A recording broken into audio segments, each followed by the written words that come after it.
Olá, olá pessoal, tudo bem com vocês? Amara Moira falando, reta final chegando, finalmente.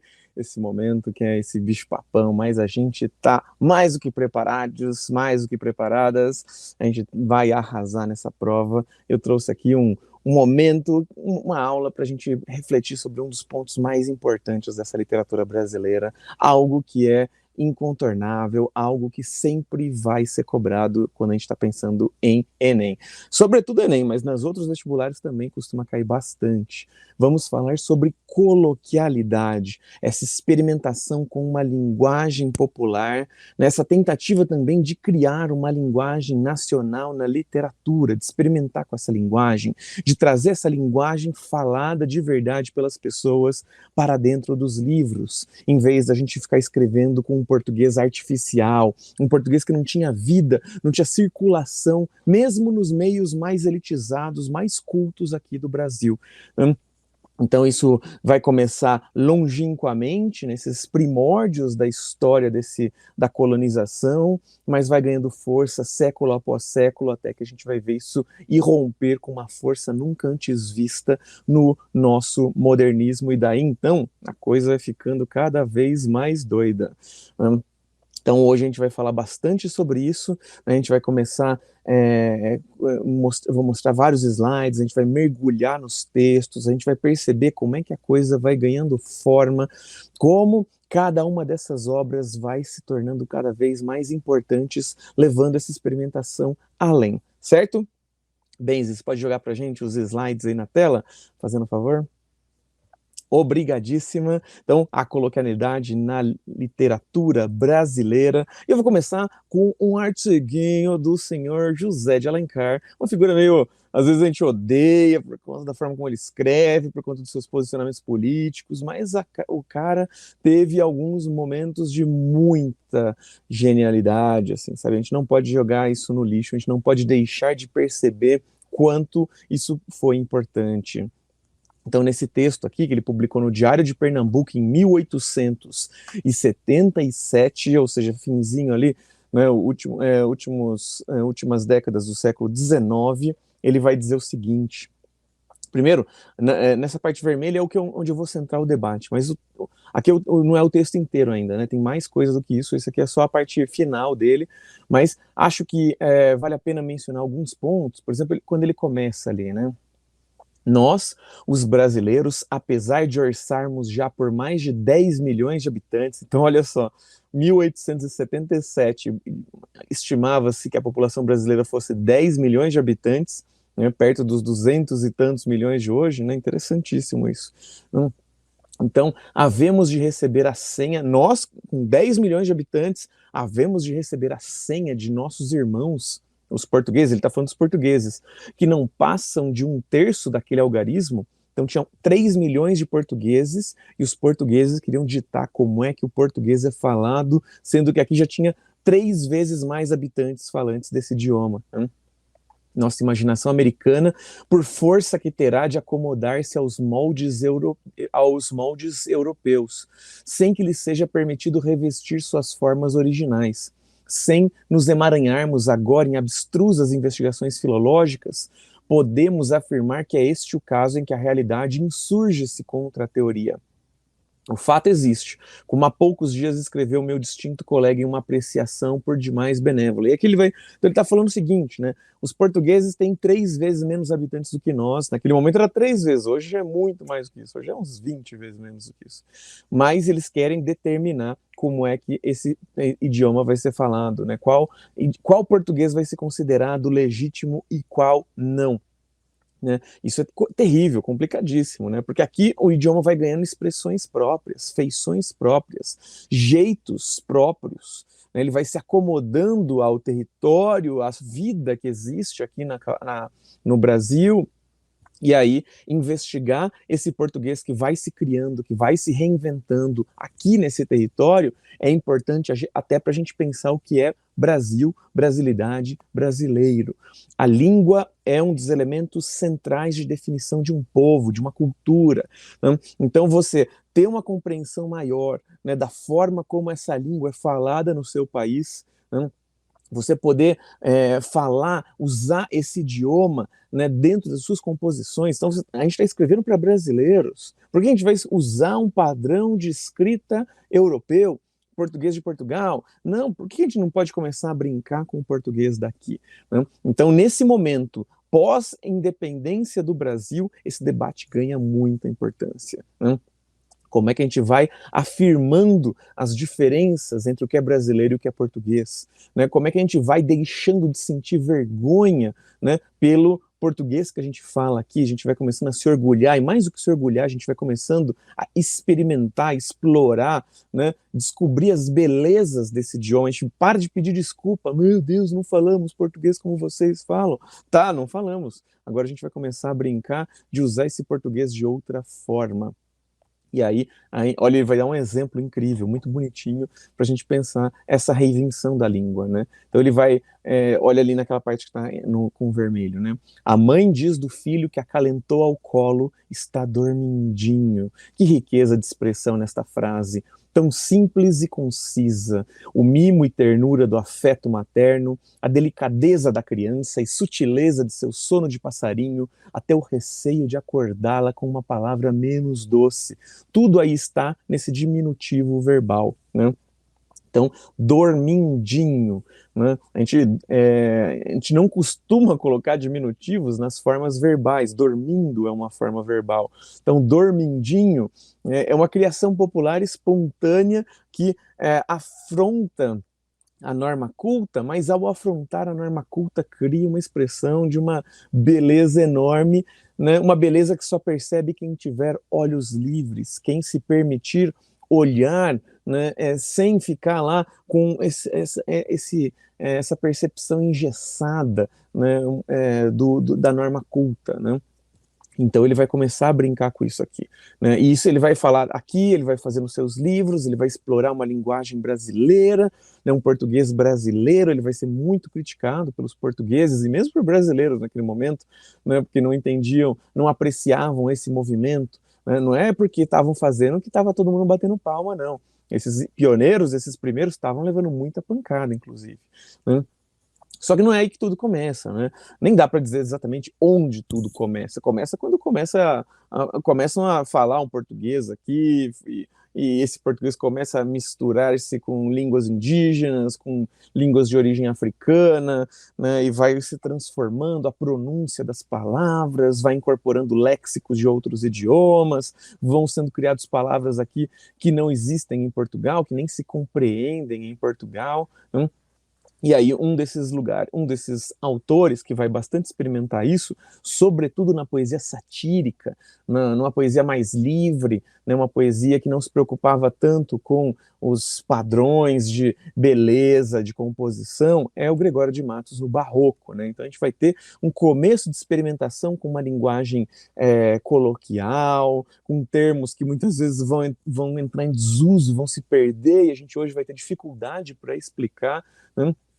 Então, olha só isso aqui, né? Um calção de pindoba meia zorra, né? Então, pindoba, palmeira, coqueiro. Então, Adão, uma espécie de Adão, sabe? Então, uma figura ali vestindo uma roupinha ali, que é uma flor a flor da bananeira, sabe? E aqui é um calção de pindoba a meia zorra, né? E aí, um monte de eruditos vão tentando explicar, entender o que significa isso. Então a meia zorra significando meio caindo, assim, né? A meia altura, sabe? Talvez, ninguém sabe direito o que significa. Então vão supondo, vão propondo hipóteses. A palavra era tão coloquial, né, que o seu sentido meio que se perdeu. A gente hoje não tem tanta certeza. É diferente do vocabulário erudito. O vocabulário erudito, ele ultrapassa os tempos, atravessa os tempos e se mantém mais estável enquanto significado, né? Mas as palavras de origem popular, né, essas palavras que estavam na boca do povo, que estão sendo sempre inventadas e descartadas, né, essas muitas vezes a gente acaba não descobrindo o significado delas, ou fica batendo cabeça, né? E olha só, um monte de outras, camisa de urucu, mantel de arara, em lugar de cotó, arco e taquara, penacho de guarás em vez de gorra, furado o beiço e sem temor que morra, o pai que lhe invasou com uma titara, porém a mãe a pedra lhe aplicara por reprimir-lhe o sangue que não corra. Alarve sem razão, bruto sem fé, sem mais leis que a do gosto, quando erra, de Paiaiá tornou sem Abaeté. Não sei onde andou ou em que guerra, só sei que deste Adão de Massapé procedem os fidalgos desta terra. Então, é um poema bem discriminatório, né, justamente criticando gente, né, que se entende como fidalgo, mas que tem sangue indígena, né, nos seus antepassados. Né? Então, o Gregório de Matos era uma figura muito crítica a toda a sociedade, em alguns momentos ele acerta na criticidade dele, em alguns momentos ele só revela o quão conservador, né, ele é. Aqui é um desses exemplos, né? Então ele está ironizando a fidalguia de alguns nobres que tinham antepassados indígenas, né? Mas, para além do caráter discriminatório, que eu quero chamar a atenção de vocês é justamente para essa experimentação com a língua coloquial. Né? Outras experimentações, não exatamente com coloquialidade, mas com brincar de buscar um português brasileiro, a gente vai ver também no romantismo, um pouco antes ainda do Alencar. Né, com o Gonçalves Dias. O Gonçalves Dias, nos seus poemas americanos, na sua poesia americana, né, como ele chamava a poesia indígena, poesia, então, essa poesia que falava, né, indianista, né, o nome que a gente vai consagrar na história da literatura brasileira, né, então a poesia indianista muitas vezes vai também resgatar termos do tupi, incorporá-los ao português, brincar com esses termos e vai criando um outro idioma também, né? E aí isso vai ser muito interessante. O Gonçalves Dias traz esses vocábulos, depois ele traz um glossário explicando, e aí com isso ele vai criando um português que é completamente diferente de Portugal, né? Olha só, então, vamos ver aqui o segundo. Valente na guerra, quem há como eu, quem vibra o tacape com mais valentia, quem golpes darias fatais como eu dou. Guerreiros, ouvi-me, quem há como eu sou.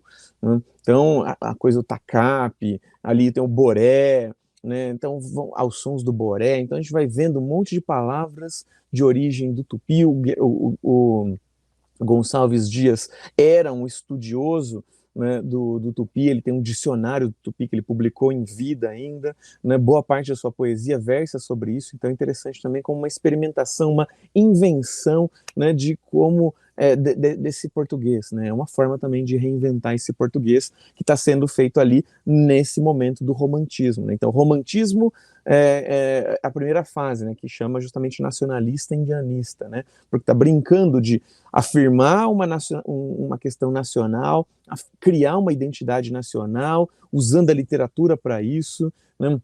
Estimulando então um amor pátrio, né? Um sentimento de exaltação e de admiração profundos para com o nosso país, para com a nossa natureza, né? E ao mesmo tempo propondo uma origem, né? Como é que o brasileiro se diferencia do português, né? Aqui, né, tem essa confluência do português com o indígena, né, criando algo novo. Nem se falava, inclusive, na contribuição africana, pouco se falava, na verdade, né?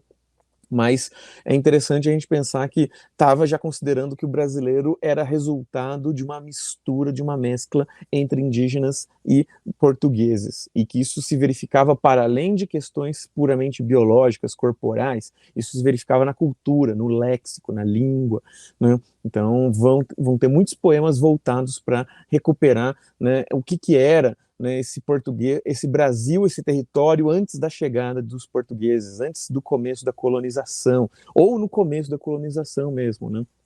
Que aí, nesse caso, né, esse momento anterior à chegada dos portugueses era como se fosse a nossa Idade Média, que está sendo o período que está sendo explorado pela literatura europeia desse período, certo? Né? E aí a gente, à medida que vai passando o tempo, a gente vai vendo que essas experimentações com a coloquialidade vão ganhando cada vez mais força. Até então eram coisas discretas, né? Aqui a gente começa a ver a diferença. Lima Barreto, né, um escritor negro, um escritor de origem pobre, né, um escritor que transformou a literatura numa ferramenta de denúncia das desigualdades sociais, né? E aí o que ele vai fazer, sobretudo aqui nesse livro, Clara dos Anjos, que foi publicado póstumamente, né? E eu até nem sei direito se esse monte de aspas que colocaram, enfiaram no texto, se ele estaria concordando com isso, se ele estaria achando que estão abusando, assim, né? Porque a ideia, o que me parece que ele está fazendo é justamente chamar atenção para o fato de que a população pobre fala um português diferente. E quando coloca entre aspas, parece que está chamando atenção, falando, ó, eu estou escrevendo aqui fora da norma culta, mas eu tenho noção, eu estou fazendo isso de propósito, né? Quando coloca entre aspas, parece que está dizendo isso. Mas e talvez fosse importante naquele momento. Ele, como um escritor negro, um escritor militante, se ele não fizesse isso, acusariam ele de não saber escrever português, né? De escrever errado, né? E naquele momento, se você não conseguir, quanto mais marcadores sociais você tivesse, mais vulnerável você estava, né? Talvez um escritor branco desse período, José de Alencar desse período, conseguisse chutar o balde e falar, não importa o que vocês acham, simplesmente não importa, não. O Lima Barreto morreu em 1922. A gente vai ver que em 28 um outro livro poderoso vai ser publicado usando esses mesmos desvios da norma sem pedir desculpas já. Mas é porque é um outro momento da literatura já, né? Aqui isso ainda não tinha sido inventado, né? Então o Lima Barreto morre em 22, esse livro vai ser publicado, né? E aí o que a gente vai ter, né? Olha como é que aparece, né, no Clara dos Anjos. O que há, Inês? O que te fez esse moço? Cássio estava atarantado no meio daquelas caras antipáticas de sujeitos afeitos a brigas e assassinatos. Quis falar. Eu não conheço essa mulher, juro. Mulher não, fez a tal Inês gingando. Quando você me fazia festa, me beijava, me abraçava, eu não era mulher, era outra coisa, seu coisa ruim, né? Olha só, quando o narrador está falando, ele usa norma culta bonitinha, né? Quando vai trazer uma mulher negra, pobre, para a conversa, aí vai colocar, vai marcar. Então, como uma fala de um grupo social, uma fala marcadamente negra também, né? E aí, só que o Lima Barreto ele não necessariamente está falando que isso é ruim, sabe? Então ele está visibilizando um português falado pelas classes populares. Percebe que o Cassi não fala esse português. O Cassi já é um rapaz branco de classe média que fica seduzindo mulheres pobres, né, o que naquele momento era crime, você ter relações sexuais com uma pessoa, com uma mulher, sem estar casado com ela, seria crime, a menos que fosse uma trabalhadora sexual. Então, ele seduzia com a promessa do casamento, transava, muitas vezes engravidava e aí pulava fora, né, chutava o balde, né, e aí deixava ela lidando sozinha com o filho, o filho que ela estava esperando, né, que ela estaria esperando, né? E aí, então ele fala que ele não conhecia ela e ela responde, como não conhecia? Quando você me fazia festa, não, percebe? Coloca me, e todo mundo fala me, não tem uma pessoa no Brasil que fala me. Quando você me fazia, eu duvido que exista alguém, eu não conheço, eu não consigo, nunca ouvi, né? Nunca ouvi ninguém falando me fazia festa. A gente escreve me, mas a gente colocando a mi, mas justamente está curiosamente faz essa marcação, né? Um negro esguio de olhar afoito, com um ar decidido, de capoeira, interveio. Mas Inês, quem é afinal esse moço? É o homem que me fez mal, que me desonrou, me pôs nessa desgraça. Eu? Exclamou Cássia. Sim, você mesmo, seu cara dura. Me lembro bem, foi até no quarto da sua mãe, estava arrumando a casa. Uma outra mulher, mas esta branca, com os lindos cabelos castanhos, em que se viam lêndias, comentou, é sempre assim, esses nhonhôs gostosos desgraçaram a gente, deixam a gente com filho e vão-se. A mulher que se fomente, malvados. Tu é mal, mas tua mãe é pior. Quando ela descobriu que eu tava com um fio na barriga, e percebam que às vezes é difícil até ler, mas se a gente lê em voz alta, a gente percebe nitidamente, a gente entende perfeitamente o significado, né? Quando ela descobriu que eu tava com um fio na barriga, me pôs pela porta fora, sem pena nem dó de eu não ter para onde ir. e o fio era neto dela, e ela me tinha criado, vim da roça, meu Deus, se não fosse uma amiga, tinha posto o fio fora na rua, que era serviço. Deus perdoe a tua mãe, o que me fez, e a meu fio, deste que está aí, também Deus lhe perdoe. Né? Então, usa essa linguagem popular, e aí vai brincando justamente com isso, né? Então, é isso, tá tendo um probleminha, né? E aí, olha só, um outro momento interessantíssimo. Eu amo isso daqui. Isso aqui é pouco falado, inclusive, nas aulas de literatura, viu? Aqui também estamos nesse âmbito do pré-modernismo, assim como Lima Barreto, né? E a gente vai estar falando do João Bananeri, né, que é esse escritor da esquerda. Você pode olhar e falar, nossa, não estou entendendo nada, mas é uma experimentação também com o português coloquial, né? O João Bananeri era um escritor que ele reescrevia poemas famosos brasileiros, né, usando uma língua macarrônica, meio português, meio italiano, né? E com isso, o que ele estava fazendo? Ele estava justamente falando sobre esse caos linguístico que era São Paulo no começo do século XX. Então, naquele momento, mais da metade da população falava falava dialetos italianos, não falava nem italiano, né, porque o italiano é uma língua que não era disseminada por todo o país italiano, Itália, né? Italiano era falado em determinadas regiões, né? Cada região tinha seu dialeto, seu jeito de falar, né? É algo mais recente, assim, a gente tem uma disseminação de uma língua mais unitária, mais homogênea por toda a Itália, né? Então, falavam-se vários dialetos italianos aqui, né? Muitas vezes esses italianos nem se viam como italianos, aprenderam a se ver como italianos aqui, em função da xenofobia que os tratava todos como iguais, tudo como italiano, vocês são tudo italiano, carcamano, né, uma palavra pejorativa que se referia a eles naquele momento. E aí, diante de toda essa brutalidade, eles percebiam que era melhor se juntar e conseguiam se ver como parte de algo maior, né, que era o país Itália, e não como sua região. Né? Então é interessante, começavam a se ver como italianos no exílio, no Brasil. Né? E aí olha o que ele vai... Então a gente pega o poema do Olavo Bilac, ora direis, ouvir estrelas, certo perdeste o senso.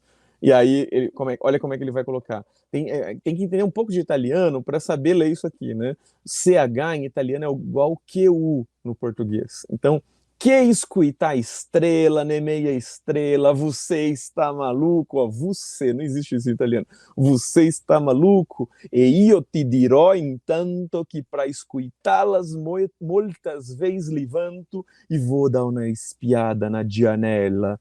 Então, isso aqui, se você só souber italiano, você não consegue ler. Se você só souber português, você também não consegue ler. Você tem que saber um pouquinho de cada idioma e conhecer o original para ver a piada, né? Então, é uma experiência também com coloquialidade, né? É um jeito, e também tá falando de Brasil, né? Tá usando do italiano, mas também tá falando de Brasil, porque tá falando de um período muito marcado pela vinda de imigrantes para essa região, né? Então, isso tudo não podemos perder de vista, certo? E aí a gente chega justamente no nosso modernismo, esse modernismo mais conhecido, esse modernismo que marca toda uma forma de ver literatura de maneira indelével. Agora toda a literatura passa a ser vista a partir dessas provocações modernistas. Às vezes a gente até tem dificuldade de ler com prazer, de ler com sensibilidade, obras de períodos que se contrapõem ao modernismo, né? Como o parnasianismo. O parnasianismo era a grande literatura até a vinda do modernismo. Só que com a vinda do modernismo, o que vai acontecer é justamente que o parnasianismo vai ser jogado no lixo, vai ser considerado nada. Né? O parnasianismo com o seu requinte, com a sua sofisticação, com as suas palavras raras, eruditas, né? com as suas rimas ricas, né? Ele vai começar a ser tratado com pedantismo, uma poesia oca, né? Sem propósito, sem sentido, e a gente vai começar a ver a coisa pegando fogo. Então, quando a gente entra dentro dessa visão de mundo, a gente começa a ter dificuldade. Como é que a gente lê um poema parnasiano hoje, percebendo as coisas interessantes que tem ali? Né? Então, se a gente tem que conseguir escapulir um pouco dessa visão modernista, né? Mas o que a gente vai discutir aqui é justamente o modernismo. Né? O parnasianismo não tinha quase nada, era o anticoloquialidade. Né? Eles estavam justamente, era meio reacionário, inclusive, nisso, de que estavam buscando um português o mais castiço, puro possível. Né? Então, é aquele português que você vai no dicionário averiguar se aquela palavra é um barbarismo, se é um neologismo, se é uma importação ou se é uma palavra que já tem história na língua e por isso ela pode ser usada. Então, muito debate sobre isso. Assim, né? O poema não podia ser escrito com as melhores palavras que te ocorressem. Você tinha que verificar se aquela palavra era nobre o suficiente para aparecer num poema, né? E aí a gente vai ter, chega o modernismo e olha as propostas que eles vão trazer, né? Que é o Oswald de Andrade, com 2 dos seus manifestos, né, textos cruciais para a gente entender esse movimento literário. Então ele vai, aqui ó, Manifesto da Poesia Pau-Brasil, né, de 24, que ele publica no Correio da Manhã, um jornal importantíssimo para a época, e depois a gente vai ter o Manifesto Antropófago, que ele vai publicar na Revista de Antropofagia, em 1928. Né? Então, no número 1. Então, esse Manifesto Antropófago do Oswald de Andrade vai sair justamente como número 1 da Revista de Antropofagia, junto com outros vários textos. O que ele vai dizer no Manifesto da Poesia Pau-Brasil? Tem várias partes, né? Eu separei aqui só algumas das que me chamam mais atenção, que eu acho que valem mais a pena para esse debate que a gente está fazendo, né? Então, a língua sem arcaísmos, sem erudição, natural e neológica. Isso aqui é importantíssimo, né? O que ele está dizendo? Né? Ele não queremos utilizar um português arcaico, um português obsoleto, que ficou fora de moda, com palavras em estado de dicionário. O que é isso? Palavras que só existem atualmente no dicionário.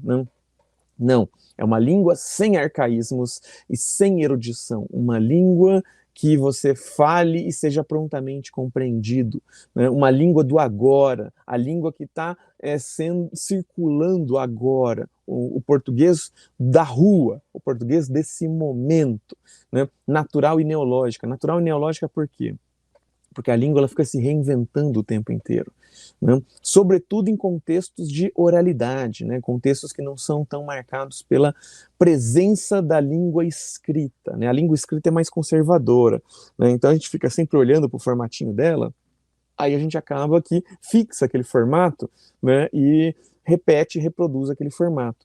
Mas, por exemplo, numa sociedade que nesse momento ainda, um Brasil ainda era profundamente analfabeto, o que a gente vai ter é justamente as pessoas nem sabem como as palavras são escritas, então elas falam de memória, de ouvir dizer, né, de como eu acho que é, né? Então vão criando cada vez novas expressões, sabe, a coisa do problema, né, que a classe média snob, né, e gramáticos puristas odeiam, problema, estrupo, né? São variações que vão surgindo das palavras, né, que são faladas por gente que muitas vezes não teve esse grau de alfabetização que o restante, que hoje uma parte considerável da população tem. Então falam essas palavras como aprenderam nas suas comunidades. E essas novas existências vão justamente mostrando a nova maneira como as palavras vão circulando, né? Esses novos formatos que essas palavras vão adquirindo. E é isso que ele está colocando aqui, essa língua, a gente não tem que ter vergonha de falar essa língua. A gente não tem que ter também, pedir desculpas por usar essa língua. A gente tem que, na verdade, explorar essa língua na literatura. Não é para fazer literatura com língua de Portugal, é para fazer com a língua que fala aqui. Não. E aí, então, ele avança, né? A contribuição milionária de todos os erros, né? Colocou até um H ali, veio errado na edição, mas a ideia é essa, sabe? O erro, né? A gente olhar para o erro de uma outra perspectiva, igual o Dormindinho do José de Alencar, né? Então, errar não é só equivocar-se, cometer um equívoco, cometer um engano. Errar é andar a esmo, sem um destino pré-determinado. Então, o errante, né, aquele que vai andando, né, sem definir onde ele quer chegar, só está andando, está indo para algum lugar. Né? Então, errar pode ser equivocar-se, mas errar pode ser encontrar um novo caminho, né? Pode inventar uma nova estrada. Não. E aí o problema deixa de ser um problema e se torna uma solução, né? A gente poderia dizer assim. Né? Como falamos, como somos, a maneira como a gente fala diz quem a gente é. Né? Esse é um elemento crucial, fundador da nossa identidade. Né? Por isso que a gente não tem que ficar falando, pedindo desculpas por falar do jeito que a gente fala. A gente é quem a gente é. Né? Como falamos, como somos. Nenhuma fórmula para a contemporânea expressão do mundo, ver com olhos livres. Isso que o José de Alencar tinha feito 50 anos antes, né?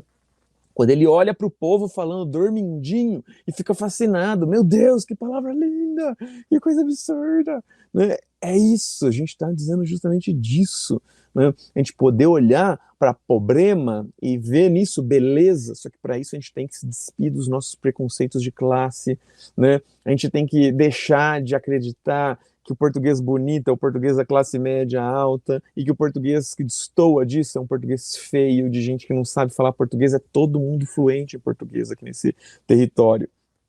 Você é fluente no português que você aprendeu na sua comunidade. O português que você fala diz de onde você veio. A gente não tem que ter vergonha de onde a gente veio. Né? Então, é muito importante esse movimento que eles estão começando lá, né? Buscando trazer para a literatura esse português como uma forma da gente perder, né, a vergonha e naturalizar que esse é o português do Brasil, não o português de Portugal. Né? E aí, em 28, 4 anos depois, ele lança o Manifesto Antropófago, que vai ter também alguns momentos muito divertidos. Né? Então, Só Me Interessa o Que Não É Meu, Lei do Homem, Lei do Antropófago, que é famosa também, então essa coisa da apropriação, do devorar o outro. Né? Nunca admitimos o nascimento da lógica entre nós, então essa coisa meio caótica, que é tão típica da cultura brasileira. Né? Aí vamos dizer, antes dos portugueses descobrirem o Brasil tinha descoberto a felicidade, né? E a alegria é a prova dos 9, que é uma frase que eu gosto muito também, né? Porque a prova dos 9 é uma mágica da matemática, eu não sei fazer, sabe? Eu não sei nada de exatas, mas já vi videozinho no YouTube explicando como é que funciona, então é uma forma de definir se aquela conta que foi feita está correta, né? Então a prova dos 9. E aí quando coloca a alegria é a prova dos 9, se isso que você está fazendo te traz alegria, tá certo. Então, a alegria é a prova que garante que isso está funcionando, que isso está fazendo sentido. Então, isso é algo que eu trago para a vida, assim, acho que vale a pena para vocês também. Vocês estão aí se preparando para vestibular, se preparando para os desafios da vida, pensem sempre, né, isso que eu estou fazendo está me trazendo alegria. Se não tiver, é sempre bom você colocar as cartas na mesa e pensar que rumos você pode, que você pode mudar na configuração atual da sua vida para tentar trazer um pouco mais de alegria para o que você está vivendo, para o que você está enfrentando, né? Aí olha uns poeminhas aqui que ele vai trazer que acho que valem muito a pena para a gente pensar, né? Então, o Festa da Raça. O certo animal se acha também nestas partes a que chamam preguiça. Aqui ele está pegando trechos antigos, né, dos cronistas do Brasil colonial e transformando em poesia, né? É uma apropriação, aquela que só me interessa o que não é meu, né? Tem uma guedelha grande no toutiço e se move com passos tão vagarosos que ainda que ande 15 dias aturado, não vencerá a distância de um tiro de pedra. Festa da raça, ele vai chamar isso, né? Então, esse animal chamado preguiça, né, e que a gente vai encarna a brasilidade, um pouco da brasilidade, e que aqui a gente vai começar a olhar, inclusive falar, não, mas não tem que ter vergonha disso, não tem que pedir desculpas por ser preguiçoso, não. Imagina, esse mundo podre do jeito que a gente vive, né, a preguiça faz parte, né, descansar, né, andar só o que for necessário, né, muito interessante, né, que é um momento de ressignificação de todas essas máximas, né, do capitalismo, né, a gente vai ter aqui um momento de questionamento radical disso, a partir desses elementos da cultura brasileira. Mas aí vai ter também alguns momentos em que vai questionar diretamente essa coisa da língua, né? Então, olha esse JMPS da cidade do Porto. Ele pega um livro, que aí vai ter um trechinho lá fazendo preconceito linguístico contra o português brasileiro, e ele pega aquele e zoa, faz piada com isso, transforma isso em poesia, só o último verso é dele, e vai zoando com essa fala preconceituosa do português, né? Vício na fala. Para dizerem milho, dizem mio. Para melhor, dizem mió. Para pior, pior. Para telha, dizem teia. Para telhado, dizem teiado. E vão fazendo telhados. Né? O que ele está querendo fazer aqui? Né? Ele está dizendo que, independente de como a gente fala, de como a gente usa essa língua, a gente está fazendo os telhados. Os telhados estão sendo feitos. Então, qual que é a diferença? Né? A gente está falando de um outro jeito, mas a coisa continua sendo feita. Então, qual que é o problema, de fato? Né? Puro preconceito linguístico. É o português de Portugal inconformado de ver o seu idioma se transformando em outra coisa, em outro idioma, no nosso idioma. Né? Pronominais, esse aqui é bonito também. Dê-me um cigarro, diz a gramática do professor e do aluno e do mulato sabido, mas o bom negro e o bom branco da nação brasileira dizem todos os dias, deixa disso, camarada, me dá um cigarro. Essa coisa que a gente aprende na aula de gramática, né? Não pode falar o me dá um cigarro, é dá-me ou dê-me um cigarro, né? Então, me dá um cigarro, não, isso não pode. Mas, por exemplo, no espanhol, essa é a norma. No espanhol, não se fala dá-me, é me dá, é assim que fala, né? E aqui o português brasileiro tem algo em comum, inclusive, né? Com esse português, com esse espanhol, por exemplo, né? Mas sabe-se lá qual, eu não sei explicar, né? Mas aqui a gente foi começando a falar cada vez mais assim, né? E aí hoje cria uma cisão, né? Você vai escrever na redação do vestibular, escreva dá-me, dê-me, né? Coloca o pronome depois. Mas no dia a dia a gente fala me dá. E na literatura, cada vez mais a gente está escolhendo me dá como regra, até que vai chegar um momento em que a gente adote isso como português culto, né? Então, mas para chegar nesse momento disso virar português certinho, da gramática normativa, né, a gente tem que vencer um monte de preconceitos e então é um longo caminho. Aí vocês vão poder escrever na redação do Enem, me dá, inclusive, né? Por enquanto é uma reflexão que a gente está fazendo aqui, né? E como essa reflexão diz da língua, diz da nossa cultura, diz também de o quanto a gente ainda também tem um pouco de vergonha, né, do português que a gente fala. A gente ainda acha que esse português é errado, né? Que esse português é um problema, né? Que o português daqui é um problema. E aí, olha só, a gente tinha mostrado aquele texto lá do Lima Barreto, cheio de aspas, né? E aqui, vamos dar uma olhadinha agora no Macunaíma. O Macunaíma vai ser interessante também da gente considerar, né? Justamente porque ele vai brincar de reinventar o português usando essa forma super livre, sem preocupações, né? E sem usar aspas, né? Sem pedir desculpas, né? Sem pedir autorização.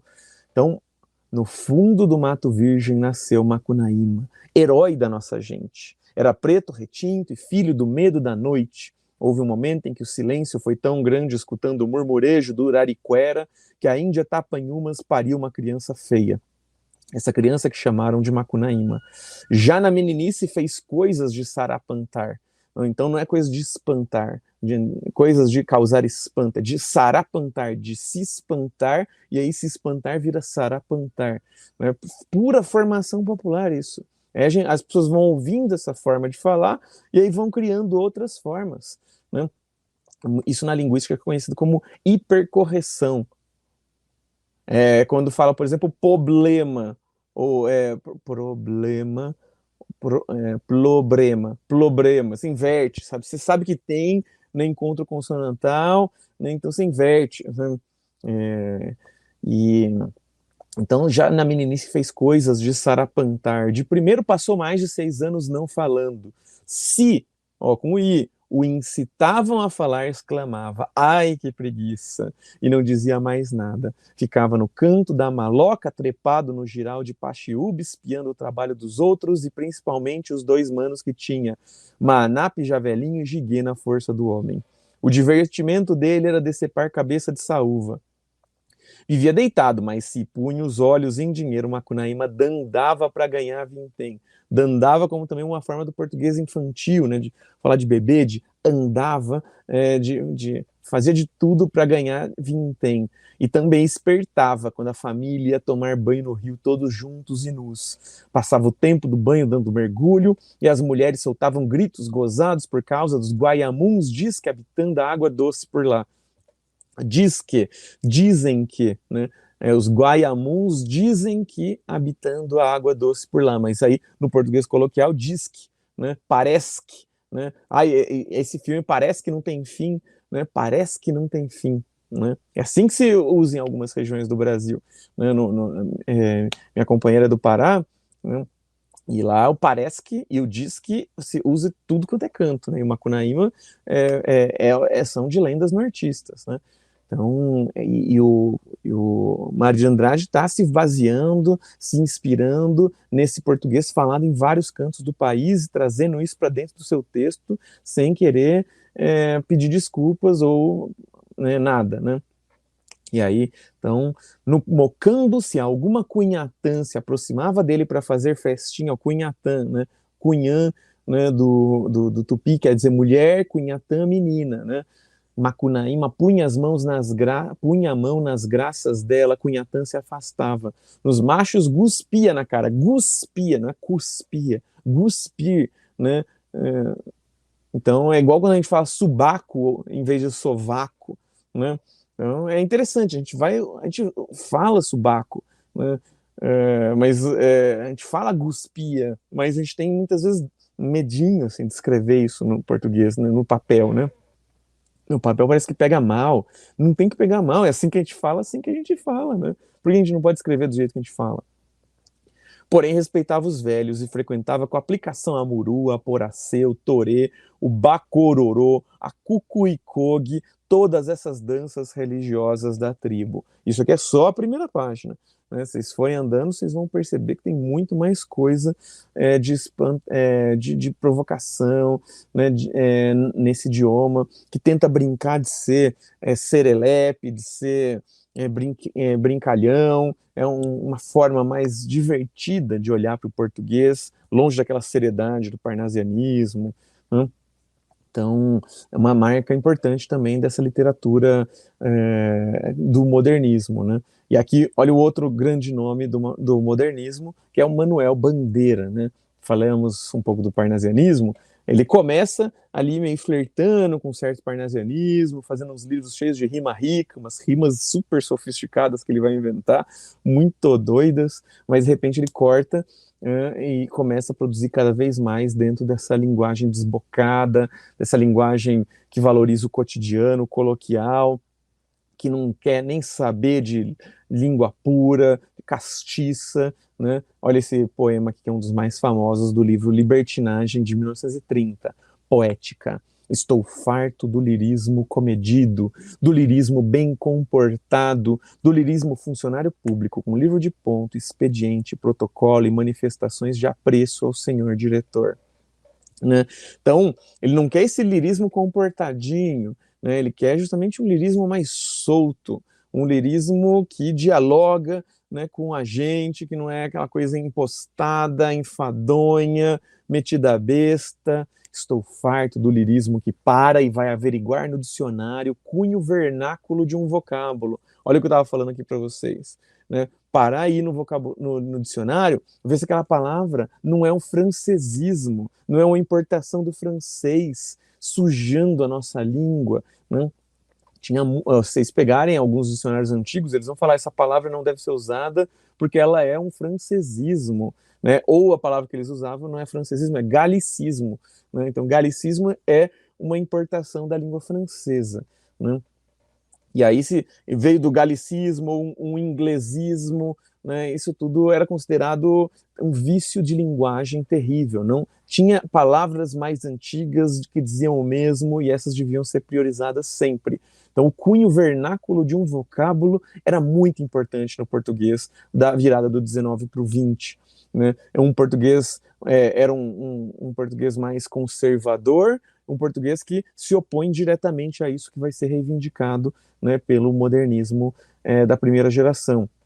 Esse português mais desbocado, mais brincalhão, mais não quero nem saber, né? Vou escrever com as palavras que eu uso no dia a dia, as palavras que as pessoas compreendem, não é palavra que vão precisar ir no dicionário checar o significado. Às vezes vão precisar ir no dicionário buscar a palavra, porque é, coisa caiu em desuso, né? Lembra que a gente viu os poeminhas do Gregório de Matos? Né?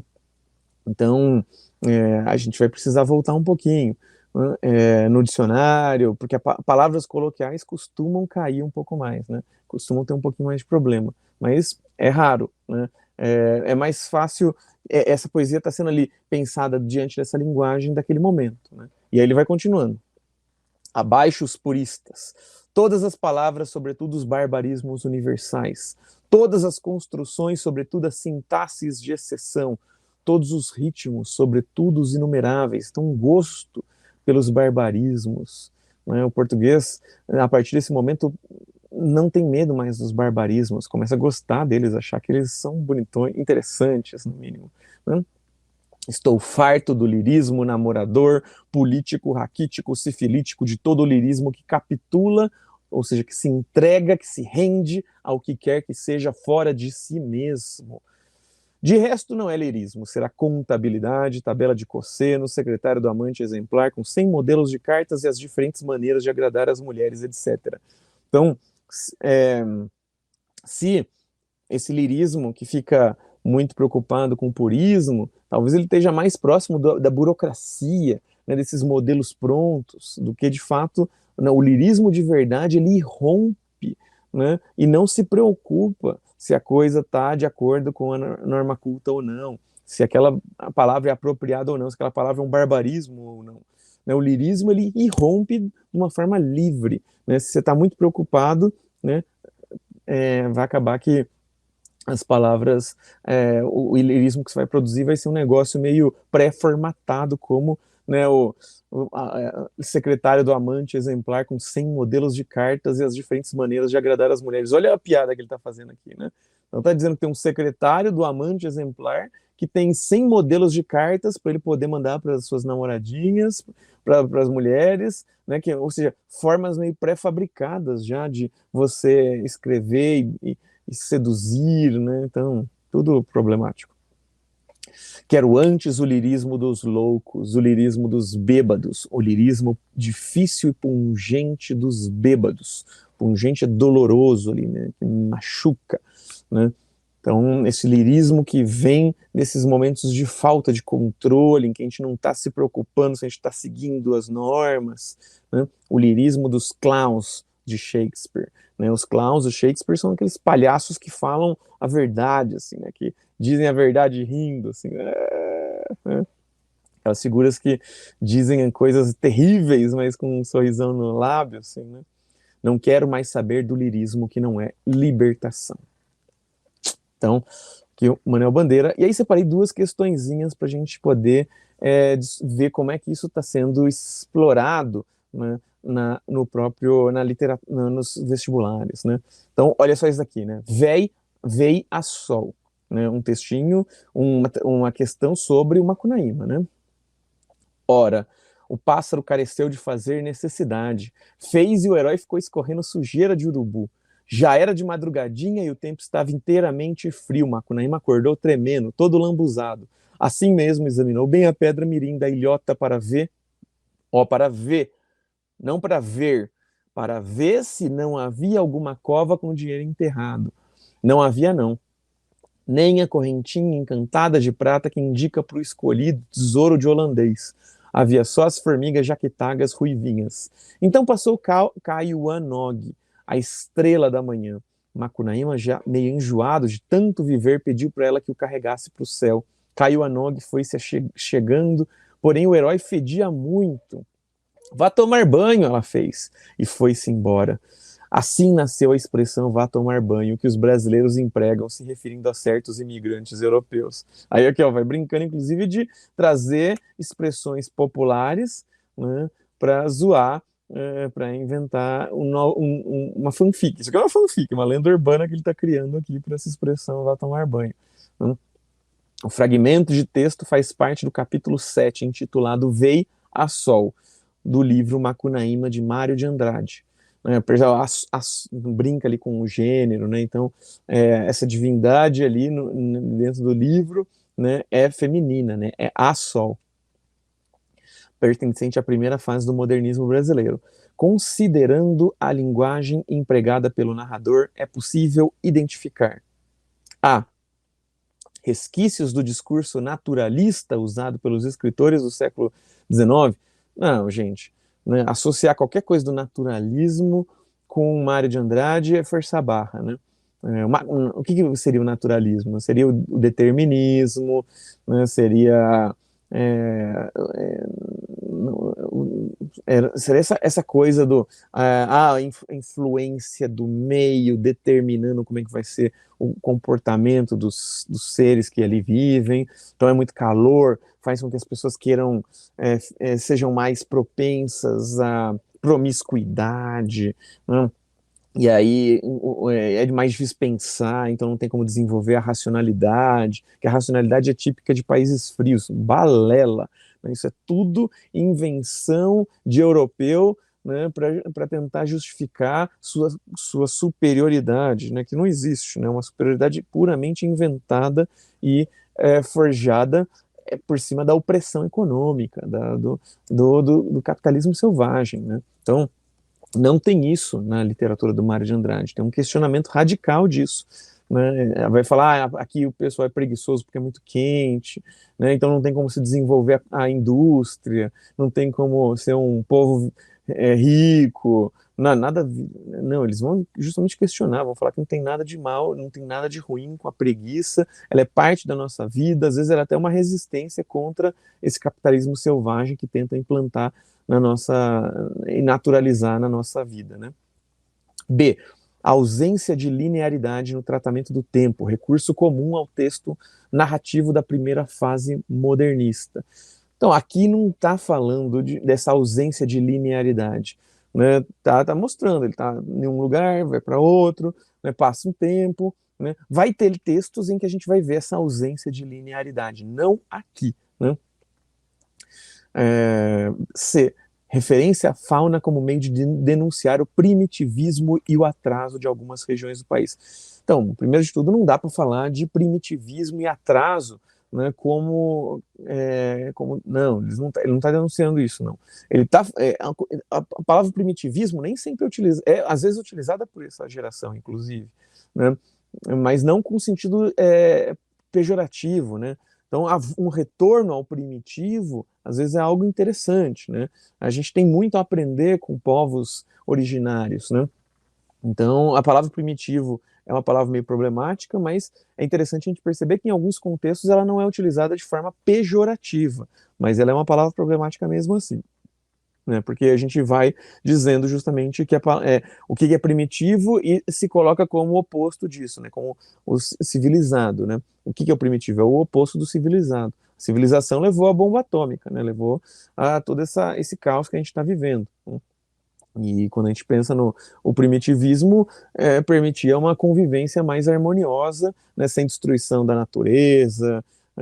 Então, tinha um monte de problemas? Tinha, mas outras coisas estavam sob controle ali, né? Não estava a vida,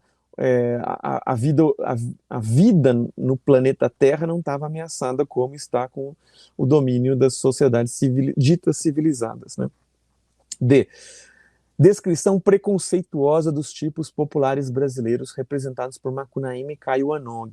Então, não, também não. Então, aqui e ali a gente vai acabar percebendo um certo preconceitozinho no Macunaíma, né? Mas não aqui nessa passagem, né? E porque isso tudo não está sendo tratado como coisas dignas de preconceitos, assim, sabe? Então, os traços típicos da brasilidade, da cultura brasileira, não vão ser vistos como o naturalismo via, né? Não vão ser vistos como um problema, vão ser vistos como atributos da nossa existência, só isso, né?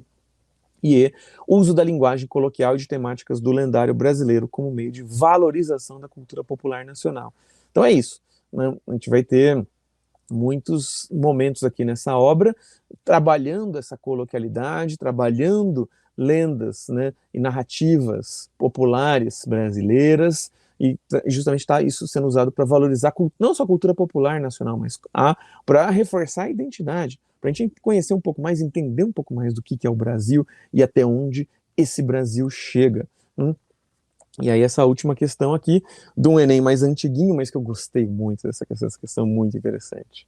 A discussão sobre gramática na classe está quente. Será que os brasileiros sabem gramática? A professora de português propõe para debates o seguinte texto. Para mim, brincar. Não há nada mais gostoso do que o mim sujeito de verbo no infinitivo. Olha quem está assinando esse texto, Manuel Bandeira. Para mim, brincar. E ele está dizendo que não tem nada mais gostoso do que o mim ali. A gente tem, inclusive, racismo, né, na forma como quando a gente ouve alguém dizendo isso, né, mim não é índio, né, vocês já ouviram, né? Então é isso, é puro racismo, né? Atribui à população indígena essa fala e está com isso dizendo que o indígena não sabe falar direito. Não, fala direito a língua que eles aprenderam. E a língua que eles aprenderam tem suas especificidades. O português que eles aprenderam tem suas especificidades. A versão que a gente tem a essa construção gramatical é uma pura versão de classe social.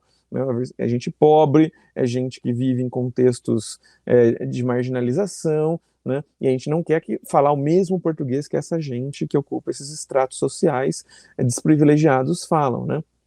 Não, mas o Bandeira está provocando aqui, né? Tá chamando a gente para ver de outra forma, né?